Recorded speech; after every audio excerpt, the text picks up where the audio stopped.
Itong pagpupulong para sa mga hakbang kaugnay sa tensyon sa Middle East, isasagawa naman yan sa Senado. Kuha tayo ng buong detalye sa pag-uulat ni Bombo Angelo Aganan. Kinumpirma ni Senate Foreign Relations Committee Chair Erwin Tulfo na magkakaroon ng pagpupulong sa Senado para pag-usapan ng mga maaaring hakbang kaugnay ng kasalukuyang tensyon sa Middle East. Ayon kay Tulfo, tatalakayin sa Senado ang mga hakbang ng iba't ibang ahensya ng gobyerno para tugunan ang epekto ng tensyon sa gitnang silangan.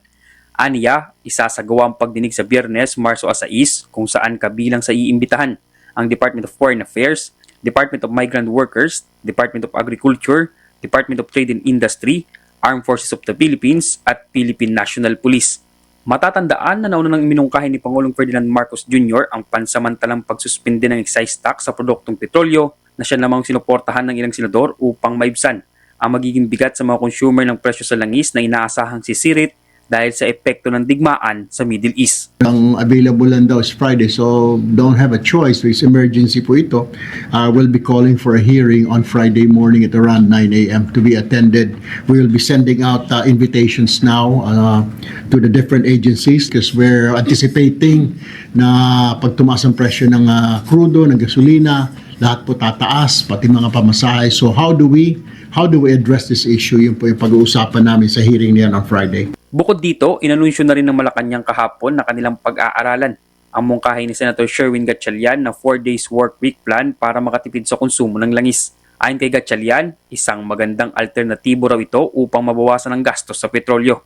Aniya, maaari rin umanong pansamantalang magpatupad ng work from home ang ilang mga kumpanya nang sa ganun ay hindi nalalabas pa ang ilang mga magtatrabaho. Immediate natin, what we can do is baka kung kaya mag-implement ng 4-day work week.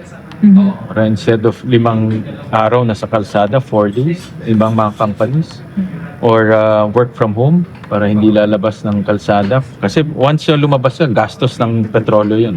Sinuportahan din ito ni Senator J.V. Ejercito at sinabing maaaring ikonsidera ng Department of Energy, Department of Finance at Economic Managers ang 4 days work week plan ng mungkahi ni Gatchalian kung ito ay magiging praktikal na hakbang, lalo na sa gitna ng tensyon sa Middle East. Gayunman, iginit naman ng senador na dapat unahin ang pagsasabatas ng probisyon sa Tax Reform for Acceleration and Inclusion o TRAIN Law upang masuspindi ang excise tax sa langis at maibsan ang epekto ng pagtaas ng petrolyo sa bansa. Well, kung ano yan, siguro pag recommendation niya ng DOE, ng DOF at economic managers, kung feasible yan, bakit hindi? No? Kailangan talaga tayo magtipid ngayon now with an impending oil crisis because of the situation that we're Middle East. Pero pinakauna, hopefully, maipasa yung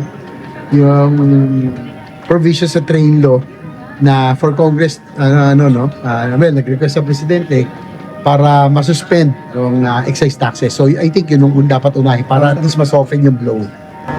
At yan ang ulat mula dito sa Senado. Ako si Bombo Angelo Aganan and this is Bombo Radio Philippines, the #1 and most trusted source of news and information.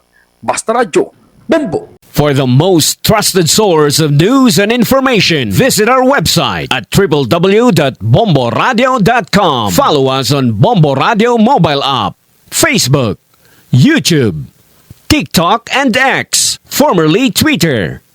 Like, share, and stay connected. Anytime, anywhere.